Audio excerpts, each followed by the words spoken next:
सबसे बड़ी लड़ाई वो नहीं होती जो शारीरिक हो या जिसमें बल का प्रयोग करना पड़े, बल्कि वो होती है जो हमें अपने आत्मसम्मान के लिए अपनों से ही लड़नी पड़े।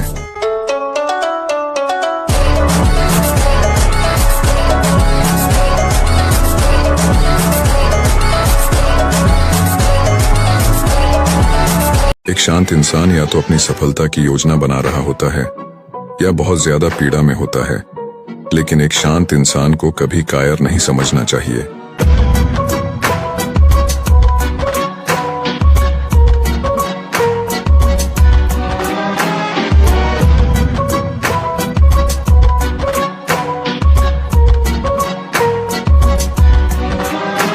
जीवन में बस आगे बढ़ते रहो।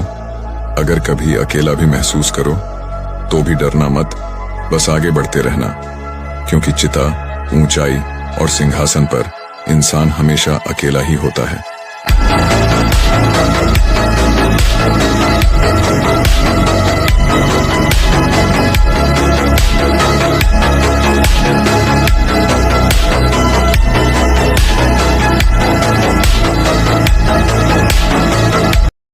गीता में श्री कृष्ण कहते हैं कि मनुष्य को कभी भी अहंकार नहीं करना चाहिए। अहंकार मनुष्य से वह सब करवाता है जो उसके लिए सही नहीं है। अंत में यह अहंकार ही उसके विनाश का कारण बनता है। इसलिए जीवन में जितना जल्दी हो सके अपना अहंकार त्याग देना चाहिए। गीता में श्री कृष्ण कहते हैं कि किसी भी इंसान का पतन उस समय शुरू हो जाता है जब वो अपनों को गिराने की सलाह गैरों से लेना शुरू कर देता है। गीता में लिखा है कि सरल व्यक्ति के साथ किया गया छल आपकी बर्बादी के सारे द्वार खोल देता है। चाहे आप कितने भी बड़ी शतरंज के खिलाड़ी क्यों ना हो, लेकिन सरल व्यक्ति के साथ किए गए छल के परिणाम आपको भुगतने ही पड़ेंगे। श्री कृष्ण कहते हैं कि इस धरती पर कर्मों की चपेट से न तो कोई बचा है और ना ही बचेगा। जिसने जैसा किया है उसे वैसा भुगतना ही होगा। आज नहीं तो कल उसके कर्म उसके सामने जरूर आएंगे। श्री कृष्ण के अनुसार किसी का साथ ना मिलने पर कभी भी निराश नहीं होना चाहिए, क्योंकि कोई आपका साथ दे या ना दे, लेकिन ईश्वर हर मुश्किल घड़ी में आपका साथ देता है। गीता में श्री कृष्ण कहते हैं कि जब अत्याचारों को मुस्कुराकर सहा जाता है तो उस इंसान का बदला भगवान स्वयं लेते हैं। इसीलिए किसी भी परिस्थिति में मुस्कुराना नहीं छोड़ना चाहिए।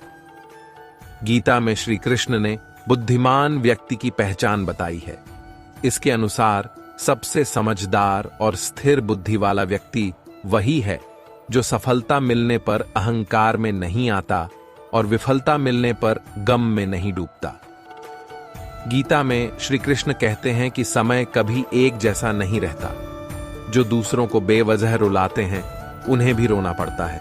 जो दूसरों को दुख देते हैं आगे चलकर उन्हें भी दुख भोगना पड़ता है।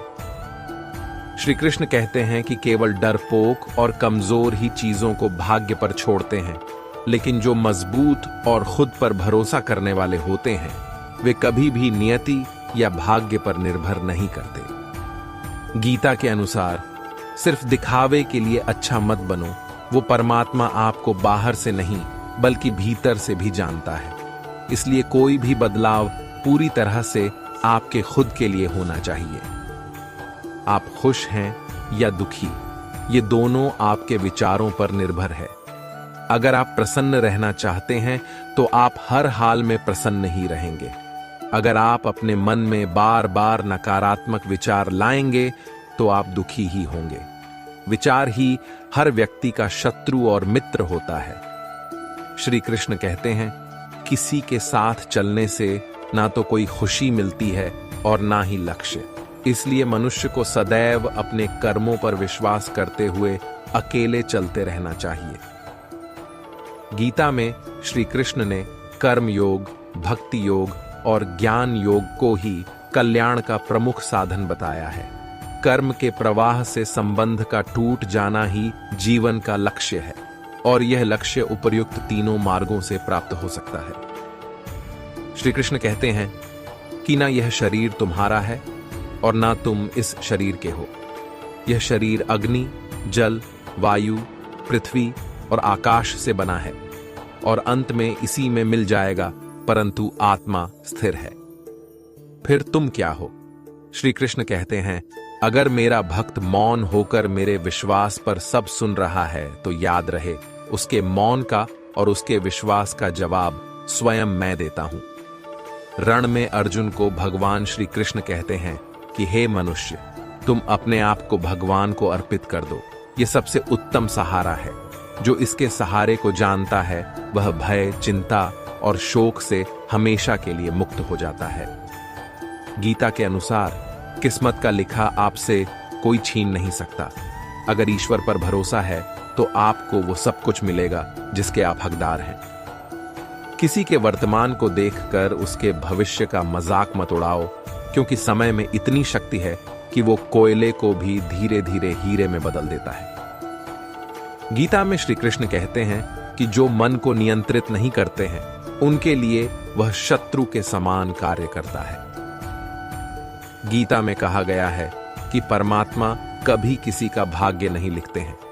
जीवन के हर एक कदम पर हमारी सोच, हमारा व्यवहार और हमारा कर्म ही हमारा भाग्य निर्धारित करते हैं। अगर इस वीडियो से आपको कुछ ज्ञान की बातें सीखने को मिली हो तो इस वीडियो को जरूर लाइक करें और अपने दोस्तों, सखे संबंधियों को भी शेयर करें ताकि श्री कृष्ण का यह ज्ञान दूसरों तक भी पहुंच सके। और साथ में हमारे YouTube चैनल को भी सब्सक्राइब करें ताकि हमारी आने वाली सभी वीडियो आप तक आसानी से पहुंच सके। धन्यवाद। जय श्री